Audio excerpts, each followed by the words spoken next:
السلام علیکم ورحمۃ اللہ وبرکاتہ۔ الحمد للہ رب العالمین والصلاة والسلام علی سید الانبیاء والمرسلین، اما بعد فاعوذ باللہ من الشیطان الرجیم، بسم اللہ الرحمن الرحیم۔ انا اعطیناک الکوثر فصل لربک وانحر ان شانئک هو الابتر۔ صدق اللہ العظیم وصدق رسولہ النبی الکریم، ونحن على ذلك لمن الشاہدین والشاکرین والحمد للہ رب العالمین۔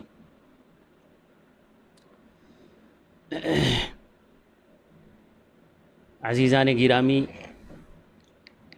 جیسا کہ آپ جانتے ہیں، ذی الحجہ کا پہلا عشرہ بڑی برکتوں والا، بڑی عظمت والا ہوتا ہے۔ اللہ تبارک و تعالی نے جس طرح رمضان المبارک کی ایک رات کو بڑی فضیلت بخشی ہے، جس کو ہم شب قدر کہتے ہیں، اسی طرح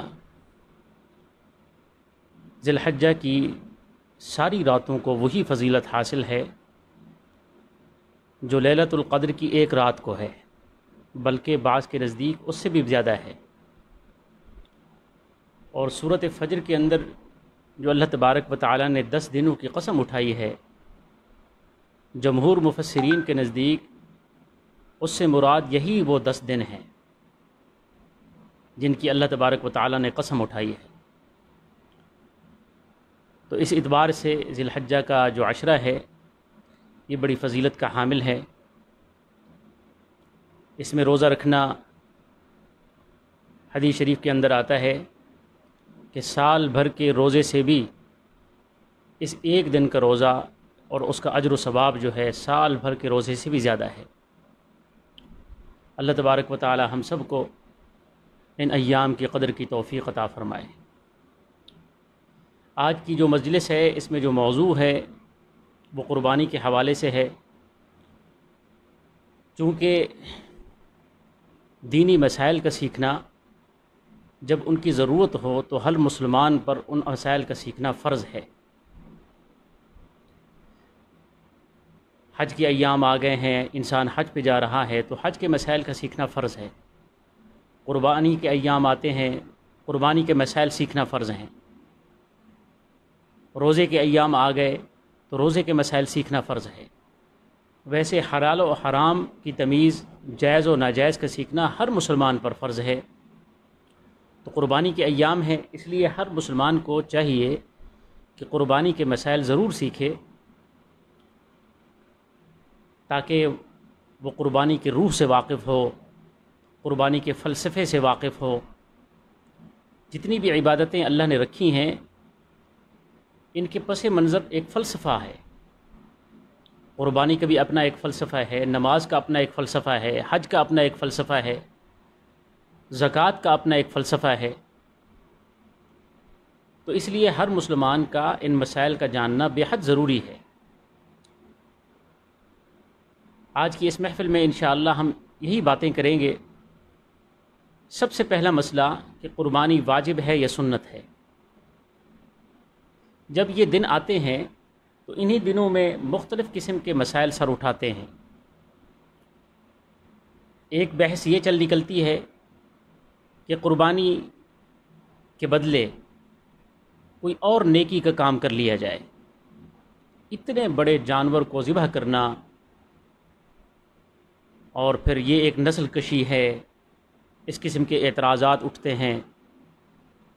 ملک طول و عرض میں لوگ قربانیاں کر رہے ہیں، جانور ذبح ہو رہے ہیں۔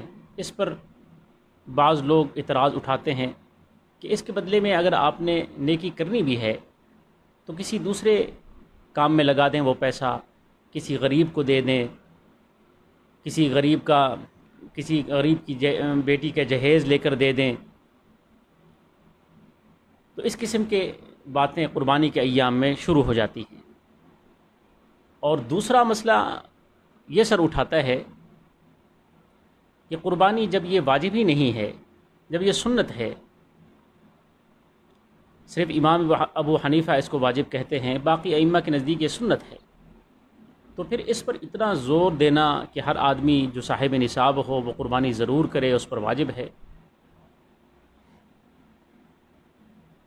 تو یہ بھی ایک بات سامنے آتی ہے کہ سنت عمل پر اتنا زور نہ دیا جائے۔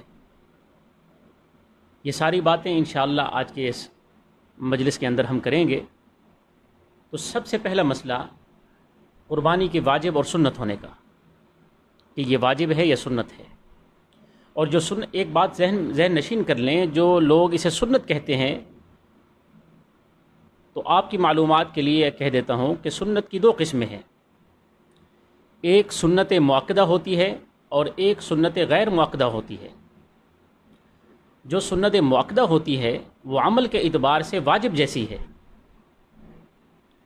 یعنی عمل کرنا اس سنت پر وہ واجب کے درجے میں ہے، تو اس لیے چاہے وہ سنت مؤکدہ کیوں نہ ہو، عمل کے اعتبار سے چونکہ واجب کی طرح ہے۔ اور ایک ہے سنت غیر مؤکدہ۔ ہم نے بچوں کا جو پروگرام شروع کیا ہے، میں نے اس میں اصطلاحات، شرعی اصطلاحات پڑھائی ہیں، اس میں نے یہ ساری کہ واجب کسے کہتے ہیں، فرض کسے کہتے ہیں، سنت مؤکدہ کسے کہتے ہیں، سنت غیر مؤکدہ کسے کہتے ہیں، مستحب کسے کہتے ہیں، ہم نے الحمدللہ وہ ساری شرعی اصطلاحات پڑھی ہیں۔ تو سنت کی 2 قسمیں ہیں، سنت مؤکدہ اور غیر مؤکدہ۔ جو حضرات اسے سنت کہتے ہیں وہ بھی اسے سنت مؤکدہ کہتے ہیں۔ سنت مؤکدہ وہ ہوتی ہے جس کی تاکید کی گئی ہو اور جس کے چھوڑنے پر باقاعدہ وعید سنائی گئی ہو، اور بعض حضرات اسے واجب کہتے ہیں۔ تو جو حضرات اسے واجب کہتے ہیں ان کی پہلی دلیل یہی ہے جو میں نے شروع میں آیت تلاوت کی ہے، انا اعطیناک الکوثر فصل لربک وانحر، کیونکہ جمہور مفسرین کی رائے یہ ہے فصلی، جو یہاں نماز پڑھنے کا حکم دیا جا رہا ہے وہ عام نماز نہیں ہے، وہ عیدین کی نماز ہے، اور اس کے بعد وانحر چونکہ عیدین کے ساتھ ہے، اس سے بھی قربانی مراد ہے۔ اور جب ہم نے فصلی سے نماز عیدین مراد لی ہے اور نماز عیدین کی حیثیت واجب کی ہے، اسی لیے اس کے بعد جو قربانی ہے اس کی حیثیت بھی واجب جیسی ہوگی۔ اور دوسری بات یہ ہے کہ آپ صلی اللہ علیہ وسلم نے اس پر سخت وعید فرمائی ہے۔ مسلم شریف کی روایت ہے، آپ نے فرمایا جو بندہ قربانی نہیں کرتا باوجود صاحب نصاب ہونے کے، وہ ہماری عید نماز کے قریب بھی نہ جائے، وہ ہماری عیدگاہ میں نہ آئے۔ اب اتنی سخت وعید سنت کے چھوڑنے پر نہیں ہو سکتی۔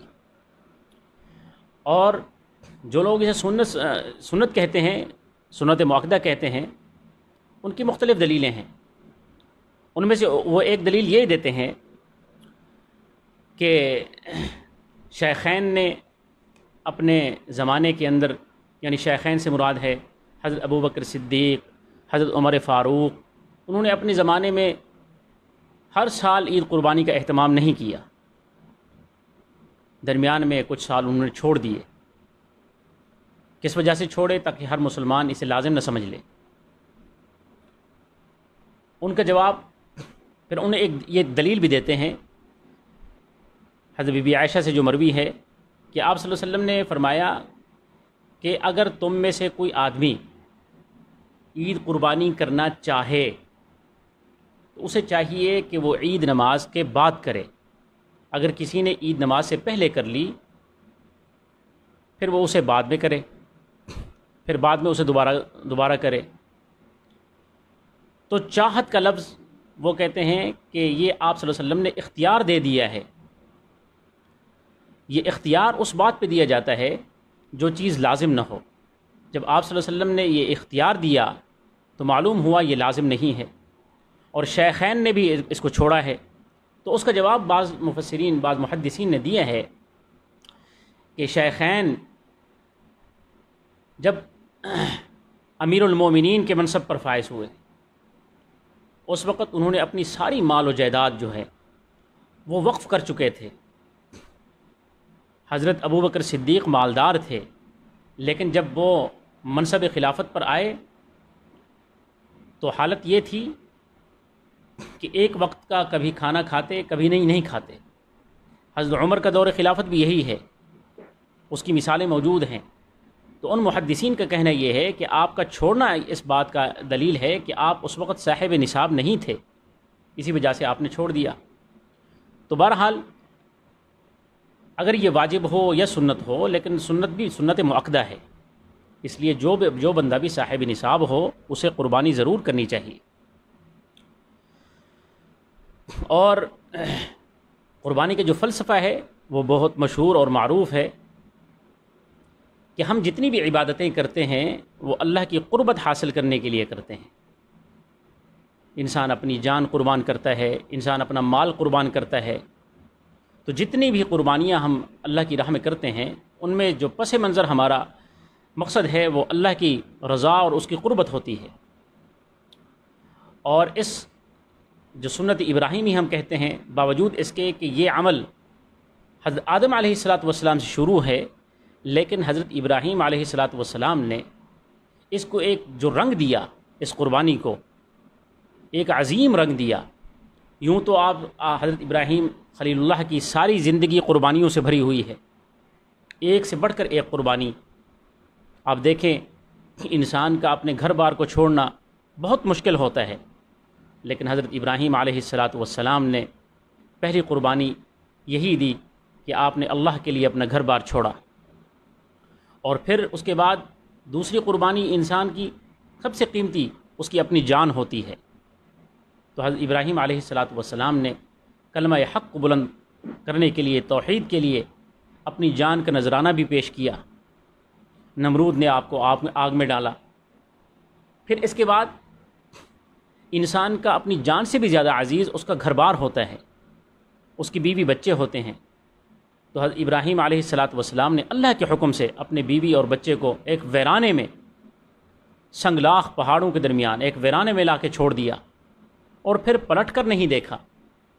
کئی سالوں کے بعد اللہ کے حکم سے جب وہاں پہنچے تو اپنے اس بچے کو، جس کو آپ نے ایک سنگلاخ میدان میں پہاڑوں کے درمیان چھوڑ دیا تھا، اسے اپنے سامنے کھیلتا ہنستا مسکراتا ہوا دیکھا۔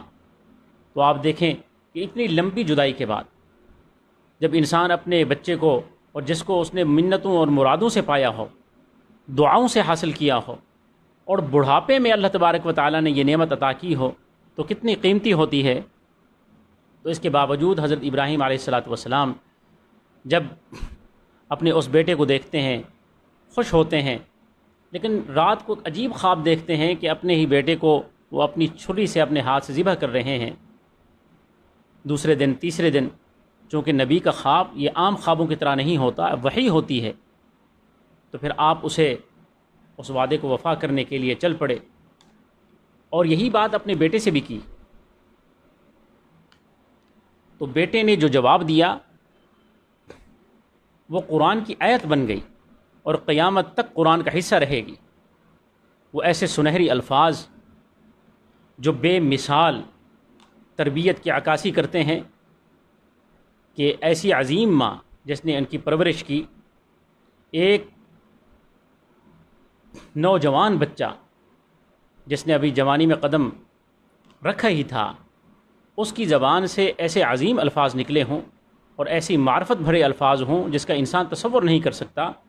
جب حضرت ابراہیم علیہ السلام نے آپ کو کہا کہ میں نے یہ خواب دیکھا ہے، تو اس عظیم باپ کے اس عظیم بیٹے نے کہا، یا ابت افعل ما تؤمر ستجدنی ان شاء اللہ من الصابرین، اے ابا جان آپ کر گزریے جو آپ نے خواب دیکھا ہے، آپ مجھے میرا سر تسلیم خم پائیں گے اور مجھے صابرین میں سے پائیں گے۔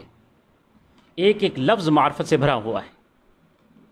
یہ نہیں کہا آپ مجھے صبر کرنے والا پائیں گے یا میں صبر کروں گا، آپ نے اس میں اپنی بڑائی کا اظہار نہیں کیا، اپنی انفرادی خاصیت کا اظہار نہیں کیا، بلکہ یہ کہا کہ میں ہی صرف صبر کرنے والا نہیں ہوں، اس لین میں بڑے بڑے گزرے ہیں جنہوں نے صبر کیا ہے، تو میں بھی انہی میں شامل ہو جاؤں گا، آپ مجھے صابرین میں سے پائیں گے۔ تو ایسی عظیم جواب دیا جس کو قرآن کی آیت بنا دیا گیا۔ تو اللہ نے اس قربانی کو ایسا قبول کیا، اور یہ اتنی عظیم قربانی تھی کہ ایک والد اپنے ہاتھ سے اپنے لخت جگر کو ذبح کرنے جا رہا ہے۔ تو چونکہ یہ موضوع نہیں ہے جس پر ہم بات کریں، تو بہرحال اللہ نے آپ کی قربانی کو قبول کیا، تو قیامت تک کے لیے ہمارے لیے وہ ایک طریقہ، وہ اسوہ حسنہ ہمارے لیے لازم ہو گیا کہ ہم قیامت تک آنے والا ہر مسلمان جو صاحب نصاب ہوگا وہ اس عمل کو ضرور دہرائے گا۔ اور تیسری بات یہ ہے کہ قربانی کا جو عمل ہم کرتے ہیں، یہ جو تقسیم ہے واجب اور غیر واجب کی، سنت کی، یہ بہت بعد کی تقسیم ہے۔ صحابہ کرام کے نظروں میں یہ تقسیم ہوتی بھی نہیں تھی۔ جو حکم تھا رسول اللہ کا، وہ اس کو درجہ بندی میں تقسیم کرتے ہی نہیں تھے، ان کے لیے سب واجب تھا، وہ آپ کے ہر حکم پر مر مٹنے والے تھے۔ یہ تقسیم بعد کی ہے۔ اور جو بھی صاحب نصاب ہو، کیونکہ اس کی بڑی فضیلتیں ہیں، آپ صلی اللہ علیہ وسلم نے اتنی عظیم فضیلتیں بیان فرمائی ہیں، ایک ایک بال کے بدلے میں گناہ معاف ہو، ایک ایک بال کے بدلے میں نیکیاں لکھی جائیں، ایسی عظیم فضیلت کس عمل میں ہمیں مل سکتی ہے؟ اللہ تبارک و تعالی ہم سب کو قربانی جیسے فضیلت والے عمل سے محروم نہ کرے۔ اور پھر یہ کن لوگوں پر لازم ہے؟ پہلے نمبر پر عاقل، بالغ، مقیم، مسلمان اور صاحب نصاب اور آزاد۔ چونکہ آج اس دور میں آزادی اور غلامی کا تصور نہیں ہے، اس لیے اگر اسے ہم نہ بھی گنیں تو فرق نہیں پڑتا۔ سب سے پہلے عقل مند، مجنون پر قربانی نہیں، بالغ ہو، غیر بالغ پر قربانی نہیں، مقیم ہو، مسافر پر قربانی نہیں، مسلمان ہو، غیر مسلم پر نہیں، صاحب نصاب ہو۔ اور یہ بھی ایک غلط فہمی ہو جاتی ہے کہ صاحب نصاب سے مراد وہ تمام شروط جو زکوٰۃ میں ہیں وہی مراد ہیں، ایسا نہیں ہے۔ زکوٰۃ کے اندر نصاب میں سال کی شرط ہے، لیکن قربانی کے نصاب کے اندر سال شرط نہیں ہے۔ اور اس میں ہم دوسری چیزیں بھی شامل کریں گے جو انسان کی ضروریات سے زیادہ ہو جاتی ہیں۔ مثال کے طور پر بعض مفسرین نے گھر کے جو ٹیلی ویژن ہیں، مہنگے موبائل ہیں، ان کو بھی غیر ضروری چیزوں میں شمار کیا ہے۔ اگر کسی کے بعد اتنی قیمتی چیزیں ہیں جو غیر ضروری ہیں، ان کو بھی ہم نصاب میں شامل کریں گے۔ ہر مسلمان مرد عورت پر جو صاحب نصاب ہو، عاقل اور بالغ ہو، اور اسی طریقے سے مسلمان ہو، اس پر یہ قربانی لازم ہے، اگرچہ وہ صاحب نصاب 10ویں کی شب کو بھی کیوں نہیں ہوا۔ اپنا نامی کا دن تھا، 10ویں کی شب تھی، اس رات کو بھی وہ صاحب نصاب ہو گیا تو کل کے دن وہ قربانی کرے گا۔ اب آتے ہیں مسائل کی طرف کہ کن جانوروں کی قربانی جائز ہے اور کن جانوروں کی قربانی جائز نہیں ہے۔ کل 6 قسم کے جانور ہیں جن کی قربانی جائز ہے۔ بکری کی قربانی چاہے نر ہو یا مادہ ہو، بھیڑ کی قربانی یہ بھی چاہے نر ہو یا مادہ ہو، دمبے کی قربانی چاہے نر ہو یا مادہ ہو، اور اسی طریقے سے گائے کی قربانی چاہے نر ہو یا مادہ ہو، بھینس کی قربانی چاہے نر ہو یا مادہ ہو۔ اور ایک بھائی نے ایک سوال کیا تھا کہ جو بھینس ہے اس کی قربانی جائز ہے یا نہیں ہے، تو یاد رکھیں محدثین نے اور فقہاء کرام نے دلائل سے ثابت کیا ہے بھینس اور گائے ایک ہی چیز ہے، ان کا حکم ایک جیسا ہے، اس لیے بھینس کی بھی قربانی جائز ہے چاہے نر ہو یا مادہ ہو۔ اسی طرح اونٹ کی قربانی چاہے نر ہو یا مادہ ہو۔ اب جو چھوٹے جانور ہیں ان کے علاوہ کسی کی قربانی جائز نہیں۔ مثال کے طور پر کوئی آدمی ہرن کی قربانی کرنا چاہتا ہے تو جائز نہیں ہوگی، خرگوش کی قربانی جائز نہیں ہوگی۔ یعنی جو ایسا جانور جس کا شکار کیا جاتا ہے اور شکار سے حاصل شدہ جانور، نیل گائے ہے، ان چیزوں کی قربانی اگر کوئی آدمی کرے گا قربانی جائز نہیں ہوگی۔ صرف انہی جانوروں کی، مرغی کی قربانی بھی جائز نہیں ہے۔ اور پھر جو چھوٹے جانور ہیں 3 قسم کے، بکری، بھیڑ اور دمبا، ان میں 1 سال شرط ہے۔ جب ان کی 1 سال عمر ہو جائے تو پھر قربانی جائز ہو جائے گی۔ ہمارے علاقے اور بڑے جانور کے لیے 2 سال، ان پر 2 سال گزر جائیں تو قربانی کے قابل ہو جاتے ہیں۔ ہمارے علاقوں میں ایک اصطلاح مشہور ہے کہ جس کو ہماری سریکی میں کھیرا اور لندھا کہتے ہیں، جس کے دانت ٹوٹ کر نئے آ گئے ہوں اسے لندھا کہتے ہیں، جو ابھی جس کے دانت نہ ٹوٹے ہوں اسے کھیرا کہتے ہیں۔ تو یہ شریعت کی طرف سے یہ پابندی نہیں ہے، شریعت نے عمر کی پابندی رکھی ہے۔ بعض بکرے اگر ایسے ہو گئے ہیں کہ اب ان کی عمر سال ہو گئی ہے لیکن ابھی ہیں کھیرے، پھر بھی ان کی قربانی جائز ہو جائے گی۔ اور اگر کوئی ایسا بکرا ہے جس کے دانت پہلے ٹوٹ گئے ہیں سال سے پہلے، اب اسے ہم سمجھنے لگ جائیں کہ یہ لندھا ہے، قربانی جائز ہو جائے گی، یاد رکھیں کہ ایسے بکری کی قربانی جائز نہیں ہوگی، کیونکہ شریعت نے سال کی قید رکھی ہے۔ اور اسی طریقے سے بڑا جانور 2 سال کا ہوگا تو قربانی جائز ہوگی، 2 سال سے کم ہوگا تو قربانی جائز نہیں ہوگی۔ اور پھر پانچویں چیز کہ چھوٹے جانور میں ایک بندہ شریک ہوگا، ایک بندہ ہی اپنے لیے وہ قربانی کر سکتا ہے، ایک سے زائد اس قربانی میں شریک نہیں ہوں گے۔ لیکن جو بڑا جانور ہے اس میں 7 لوگ شریک ہو سکتے ہیں۔ اور اس میں ایک سہولت ایسی دی گئی ہے، کیونکہ آپ کو یاد رکھنا چاہیے کہ شریعت نے 2 ایسے موقع ہیں جن پر جانور کے ذبح کرنے کا حکم دیا ہے، ایک قربانی اور دوسرا عقیقہ۔ عقیقے کے بارے میں بھی جو آدمی صاحب حیثیت ہو اس کو پابند کیا گیا ہے کہ وہ عقیقہ کرتے وقت جانور ذبح کرے، اور دوسری ہے قربانی، یہاں بھی ہم نے جانور ہی ذبح کرنا ہے۔ تو چونکہ ان دونوں کی حیثیتیں ملتی جلتی ہیں اس لیے یہ شریک بھی ہو سکتا ہے آدمی۔ کیا مطلب کہ قربانی کے اس جانور میں اگر 6 آدمی قربانی کے لیے شریک ہیں اور ایک آدمی عقیقے کے لیے شریک ہو رہا ہے تو وہ بھی قربانی جائز ہے، اس کا عقیقہ ہو جائے گا اور ان کی قربانی ہو جائے گی۔ اور اسی طریقے سے ایک جانور کے اندر آدمی اپنے گزرے ہوئے لوگوں کو بھی شریک کر سکتا ہے۔ مثال کے طور پر ایک جانور میں نے خرید لیا، اس میں اپنا حصہ بھی ہے، حضور اقدس صلی اللہ علیہ وسلم کا حصہ رکھا، میں نے جناب ابو بکر صدیق رضی اللہ تعالی عنہ کا حصہ رکھا، بی بی عائشہ صدیقہ رضی اللہ تعالی عنہ کا حصہ رکھا، آپ صلی اللہ علیہ وسلم کا ایک طریقہ کار تھا، آپ امت کے لیے بھی ایک حصہ شامل کیا کرتے تھے، ایک حصہ ہم نے وہ رکھ لیا، تو یہ 7 حصے ایسے تقسیم کر لیے تو بھی قربانی جائز ہے۔ اور ایک احتیاط اس میں یہ فرمائیں، اگر ان میں سے کوئی ایک آدمی بھی، جن میں 7 لوگ شریک ہو سکتے ہیں، ان میں کوئی ایک آدمی بھی گوشت کی نیت سے داخل ہوا تو پھر باقی ساروں کی قربانی بھی متاثر ہو جائے گی۔ اس لیے کیونکہ اصل ہے نیت، اعمال کا دار و مدار نیتوں پر ہے، نیت بد ہو جائے گی تو پھر وہ سارے کا سارا نقصان ہے۔ اب میں نے یہ ساری باتیں قربانی کے واجب ہونے کی اور دوسرا جو قربانی کے جانور جائز ہیں یا ناجائز ہیں اس حوالے سے، اب آتے ہیں کچھ دیگر مسائل کی طرف۔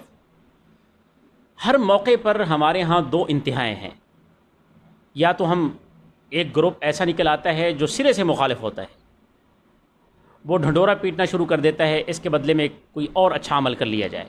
اس کے جوابات دیے جا چکے ہیں، میں نے کچھ دن پہلے ایک پوسٹ بھی لکھی کہ شرعی حوالے سے نہ بھی دیکھا جائے، کاروباری حوالے سے ہم اگر بزنس سنت ابراہیمی کو کاروباری حوالے سے بھی دیکھیں تو اس کے پوری دنیا کی معیشت پر ایک مثبت اثرات مرتب ہوتے ہیں۔ اور اسی طریقے سے دوسرا گروہ یہ ہے جو مہنگے سے مہنگا جانور خریدنے کی دوڑ میں لگ جاتا ہے، یعنی کہ منڈیوں میں پچھلے سال تک تو ہم سنتے رہے 5 لاکھ کا بیل، 10 لاکھ کا بیل، تو اس دفعہ تو میں سن رہا ہوں 3 کروڑ کا بیل بھی ایک منڈی میں موجود ہے اور اس کے خریدار بھی ہیں۔ اور یہ معاشرے کی یہ بہت غلط رواج ہے جس کو پھر اعتراض کرنے والے اسی چیز کو لے کر اعتراض کرتے ہیں۔ یہ اسراف ہے، شریعت میں ناجائز ہے۔ قربانی چونکہ اللہ کے لیے کی جاتی ہے، پہلے بتا دیا گیا قربانی میں نیت یہی ہونی چاہیے، قل ان صلاتی و نسکی و محیای و مماتی للہ رب العالمین۔ جس آدمی نے اس نیت سے جانور خریدا اس کی قربانی بالکل قابل قبول نہیں ہوگی۔ دکھاوے کی قربانی اللہ قابل قبول نہیں کرتے، اللہ کے ہاں وہ قابل قبول نہیں ہے۔ ہر وہ ایسا عمل جس میں دکھاوا ہوگا وہ اللہ کے ہاں قبول نہیں ہوگا۔ اس لیے مہنگے سے مہنگا جانور خریدنا، اگر انسان کو اللہ تبارک و تعالیٰ نے ایسا صاحب حیثیت بنایا ہے تو ایک کے بدلے میں کئی جانور لے لے، اور غربا کے اندر مختلف بستیاں ہیں ان میں وہ بھیج دے، تاکہ وہ گوشت ہر ایک غریب کو پہنچے۔ 5 کروڑ کا 10 کروڑ کا جانور خریدنے سے بہتر ہے اس کے بدلے میں آپ 100 جانور خرید سکتے ہیں، 200 جانور خرید سکتے ہیں، مختلف منڈیوں مختلف لوگوں میں آپ تقسیم کر دیں۔ تو پھر یہ دکھاوے کے لیے قربانی کرنا، دکھاوے کے لیے اور اعمال بہت سارے ہیں دنیا کے اندر۔ آپ اپنی گاڑیاں خریدتے ہیں وہ دکھاوے کے لیے ہیں، آپ اپنا مکان بناتے ہیں دکھاوے کے لیے، اگرچہ وہ بھی ناجائز ہیں، لیکن جو عمل شریعت نے اپنے لیے خاص کیا ہے، اللہ نے اپنے لیے خاص کیا ہے، اس کو بھی دکھاوے کے لیے انسان کرے تو کتنی بڑی محرومی اور بد نصیبی کی بات ہے۔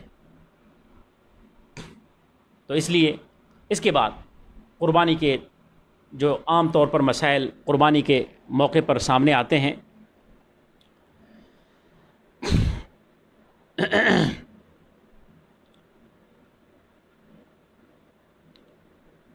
انہی مسائل کی طرف ہم بڑھ رہے ہیں۔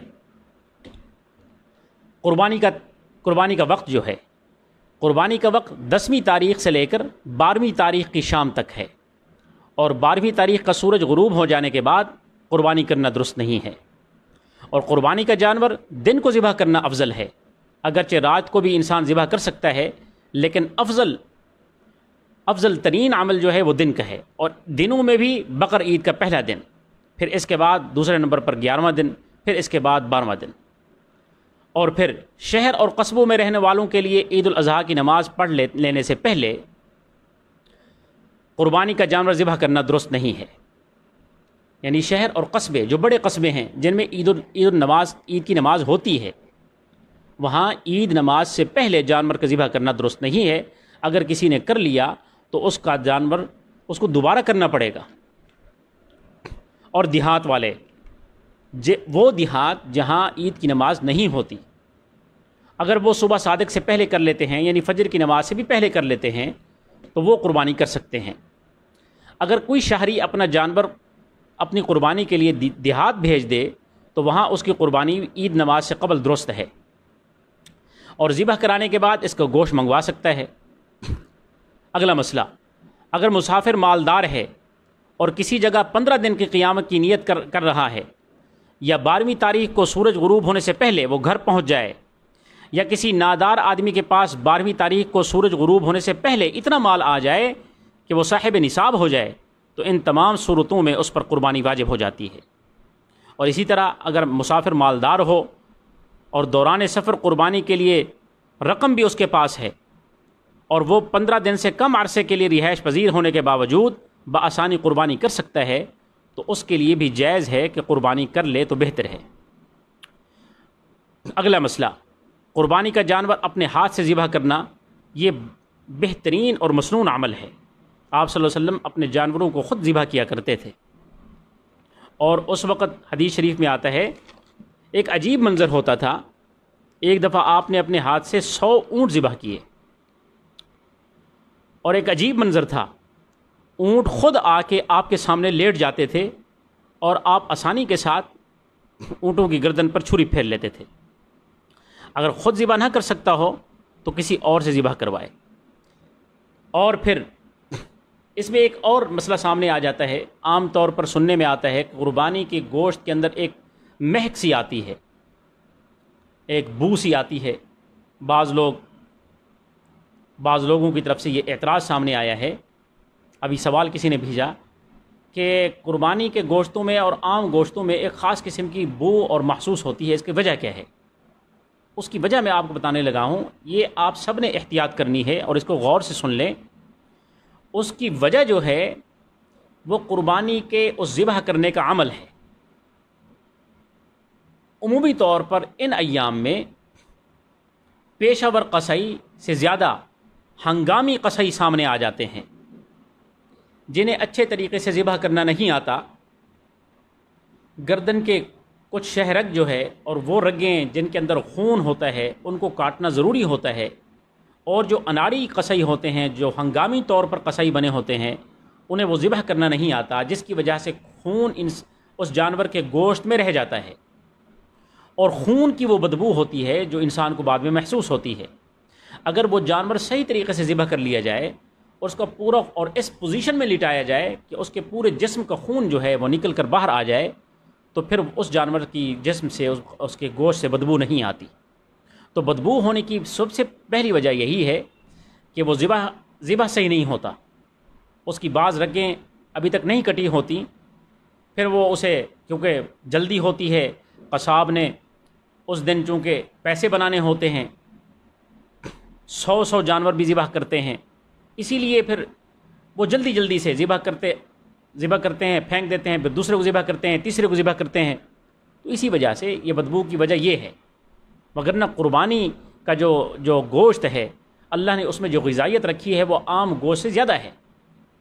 بہت سارے ایسے لوگ ہیں جن کو گوشت کھانا منع ہوتا ہے، ڈاکٹر انہیں منع کرتے ہیں، قربانی کے دنوں میں وہ جی بھر کے گوشت کھاتے ہیں، اس کے باوجود بھی ان کے طبیعتوں میں کوئی فرق نہیں آتا۔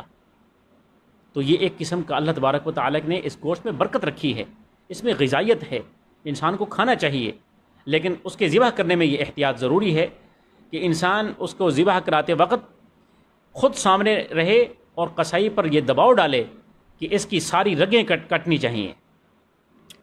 پھر اس کے بعد اگلا مسئلہ،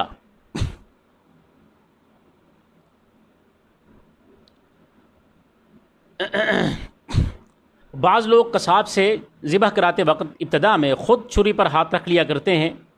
ایسے لوگوں کے لیے ضروری ہے کہ قصاب اور قربانی والے دونوں مستقل طور پر تکبیر پڑھیں، وہ خود بھی پڑھے اور قصاب بھی پڑھیں۔ اگر دونوں میں سے کسی ایک نے نہ پڑھی تو پھر قربانی پھر بھی صحیح نہیں ہوگی۔ اور اگلا مسئلہ، قربانی کا جانور ذبح کرتے وقت زبان سے نیت پڑھنا ضروری نہیں ہے۔ نیت میں بھی ارادے کے اندر دل میں انسان کی نیت ہو میں اللہ کے لیے قربان کر رہا ہوں تو بھی ٹھیک ہے، لیکن بسم اللہ اللہ اکبر کہنا یہ لازم ہے۔ اور قربانی کا جانور ذبح کرتے وقت اس کو قبلہ رخ لٹائے اور اس کے بعد یہ دعا پڑھے، انی وجہت وجہ للذی فطر السماوات والارض حنیفا وما انا من المشرکین ان صلاتی ونسکی ومحیای ومماتی للہ رب العالمین لا شریک لہ وبذالک امرت وانا اول المسلمین اللہم منک ولک۔ اس کے بعد بسم اللہ اللہ اکبر کہہ کر وہ ذبح کر دے، اور ذبح کرنے کے بعد یہ دعا پڑھے، اللہم تقبل منی کما تقبلت من حبیبک محمد وخلیلک ابراہیم علیہم الصلاۃ والسلام۔ اگلا مسئلہ، قربانی صرف اپنی طرف سے کرنا واجب ہے، اولاد کی طرف سے نہیں۔ اولاد چاہے بالغ ہو یا نابالغ ہو، مالدار ہو یا غیر مالدار ہو، اگر مالدار ہے تو وہ خود صاحب نصاب ہے، انہیں اپنی قربانی خود کرنی چاہیے، تو اولاد کی طرف سے کرنا جائز نہیں ہے۔ اگلا مسئلہ، چونکہ یہ مسئلہ میں بتا چکا ہوں اس لیے اس کو چھوڑ رہے ہیں، اس میں ہے کہ کون سے جانوروں کی قربانی جائز ہے اور کون سے جانوروں کی قربانی جائز نہیں ہے، اور اسی طریقے سے یہ مسئلہ بھی ہم پڑھ چکے ہیں کہ عقیقے والا آدمی بھی اس میں شریک ہو سکتا ہے۔ اور پھر جن جانوروں کی قربانی جو ان 6 ہیں، ان میں سے اگر جانور عیب دار ہیں، اور کون سے عیب؟ وہ عیب جو تاجر برادری کے ہاں اس جانور کے عیب شمار ہوتے ہوں، جس سے اس جانور کی قیمت کم ہو جاتی ہو، بہت زیادہ کم ہو جاتی ہو، خوبصورتی کا اور بدصورتی کا لحاظ نہیں ہے، بلکہ وہ عیب جس میں تاجر برادری کے ہاں عیب ہوں اور اس سے جانور کی قربانی کم ہو جاتی ہو اور بہت زیادہ کم ہو جاتی ہو، تو اسے شریعت اسے عیب سمجھتے ہوئے قربانی کے لیے اس جانور کو ناجائز کہتی ہے۔ اسی لیے اندھے جانور کی قربانی، لنگڑا جانور ہے جس کی، اور اتنا لنگڑا جانور ہے کہ وہ اپنی لنگڑی ٹانگ بھی زمین پر نہیں رکھ سکتا، اس جانور کی بھی قربانی جائز نہیں۔ جس جانور کے تھن جو ہیں وہ سوکھے ہوئے ہوں، اس جانور کی قربانی جائز نہیں۔ اندھا اور نابینا بھینگا جانور، اس کی قربانی جائز نہیں۔ دم کٹا ہوا، اگر اس کا زیادہ حصہ دم کا، 2 حصے دم کے کٹے ہوئے ہیں، پھر بھی اس کی قربانی جائز نہیں۔ کان کٹا ہوا ہے، کان کا سوراخ، یہ الگ بات ہے، کٹے ہوئے کان کی جانور کی قربانی بھی جائز نہیں۔ اتنا دبلا جانور کہ وہ اپنے پاؤں پر چل کر ذبح گاہ تک بھی نہیں جا سکتا، گھسیٹ گھسیٹ کے لے جانا پڑتا ہے، ایسے جانور کی بھی قربانی جائز نہیں۔ اور اسی طریقے سے سینگ ٹوٹ گئے ہیں، اگر سینگ اوپر سے ٹوٹے ہیں اس کی قربانی جائز ہے، لیکن اگر سینگ جڑ سے ٹوٹ گئے ہیں جس سے اس کے سر کو نقصان پہنچا ہے، ایسے جانور کی بھی قربانی جائز نہیں۔ اور ایک اہم مسئلہ یہ بھی ہے کہ ایک آدمی کا جانور گم ہو گیا، اس کے بعد اس نے دوسرا جانور خریدا، اگر قربانی کرنے والا امیر ہے تو ان دونوں جانوروں میں سے جس کو چاہے ذبح کرے، لیکن جانور جب غریب ہو تو دونوں کی، اگر وہ جانور دوبارہ مل جائے تو پھر دونوں کی قربانی کرنا اس کو لازم ہے۔ اس کی وجہ یہ ہے، امیر پر چونکہ شریعت نے قربانی واجب کی ہے، غریب نے اپنی قربانی خود اپنے اوپر واجب کی ہے، تو شریعت نے امیر پر ایک قربانی واجب کی تھی، اب وہ گم ہو گئی، اس نے دوسرا خرید لیا، پھر اس نے جو ہے نا پھر دوبارہ مل گئی، اب اس میں سے ایک کا انتخاب کرے گا کیونکہ شریعت نے ایک واجب کی ہے۔ غریب نے پہلے اس کے پر اپنی طرف سے خود واجب کی، وہ گم ہو گئی، پھر اس نے دوسری واجب اپنے اوپر کر لی، اب جب مل جائیں گے تو اس کو دونوں قربانیاں کرنا لازم ہوگا۔ لیکن ایک دوسرے جگہ پر غریب کو چھوٹ بھی دی گئی ہے کہ قربانی کا جانور لے آیا، لیکن اس کے بعد اس کے ہاں اس کو ایسا عیب پیدا ہو گیا کہ اس جانور کی قربانی عمومی طور پر جائز نہیں ہوتی، لیکن چونکہ یہ غریب ہے اس لیے وہ ایسے جانور کی بھی قربانی کر سکتا ہے۔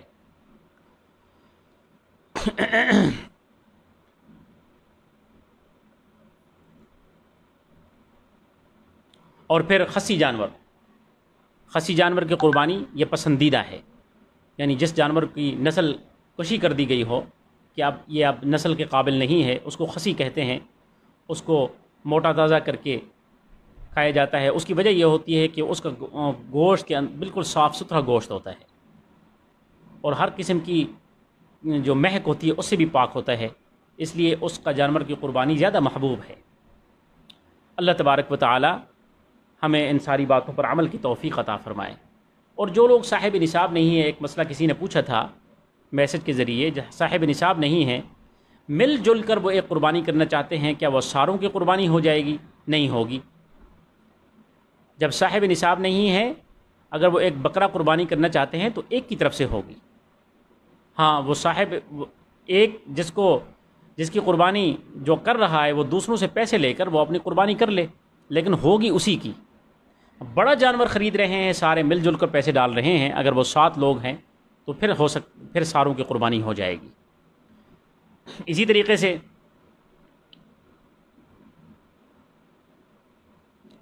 اگلا آخری مسئلہ اس کی کھال کے متعلق، اس کی کھال کے متعلق یہ ہے کہ کھال خود استعمال کرے، اگر نہیں کر سکتا اس کو قصائی کو اجرت کی شکل میں دینا جائز نہیں ہے، اس کی قیمت یا وہ کھال کسی ادارے میں دے، لیکن وہ ادارے والے بھی یاد رکھیں اس کی قیمت جو ہے باقاعدہ تملیغ کرا کے، کیونکہ وہ مسجد پر نہیں لگا سکتے، وہ غریب طلباء کے کھانے پینے کی چیزوں کے اندر وہ لگایا جا سکتا ہے، اس لیے وہ اس کی باقاعدہ تملیغ کراتے ہیں، پھر اس کے بعد وہ استعمال کرتے ہیں۔ ایسے اگر وہ خود اپنی ذات کے لیے استعمال کرنا چاہے تو جائز ہے۔ اب آتے ہیں گوشت کا جو تقسیم ہے، یہ مسئلہ بھی پوچھا تھا۔ گوشت کے تقسیم کے سنت طریقہ ہے کہ 3 حصے کیے جائیں، ایک حصہ اپنے لیے، ایک حصہ اپنے رشتہ داروں کے لیے، تیسرا حصہ غرباء کے لیے۔ لیکن اس آدمی کو یہ اختیار دیا گیا ہے، وہ سارا اپنے لیے رکھ بھی سکتا ہے، لیکن مسنون عمل یہی ہے، پسندیدہ عمل یہی ہے کہ وہ ایسے 3 حصے کرے، اور جو آدمی سارا تقسیم کرنا چاہے اسے بھی اختیار ہے، لیکن پھر میں کہہ رہا ہوں مسنون عمل یہی ہے قربانی کے گوشت میں خود بھی کھائے، یہ ایک مسنون اور پسندیدہ عمل ہے۔ اور پھر سارے کا سارا گوشت رکھنا، اگرچہ شریعت نے اس کو اختیار دیا ہے، لیکن طبعی لحاظ سے اگر گوشت 20 دن سے زیادہ کسی فریج میں رکھ دیا جائے تو یاد رکھیں اس گوشت کی غذائیت ختم ہو جاتی ہے۔ آپ یہ گوشت غریبوں میں بانٹ دیں، فریجوں میں بھرنے سے اچھا ہے، اللہ تبارک و تعالیٰ اس کے بدلے میں آپ کو سارا سال تازہ گوشت کھلائیں گے۔ اللہ تبارک و تعالی ہمیں ان ساری باتوں پر عمل کرنے کی توفیق عطا فرمائے۔ وما علینا الا البلاغ وآخر دعوانا ان الحمد للہ رب العالمین۔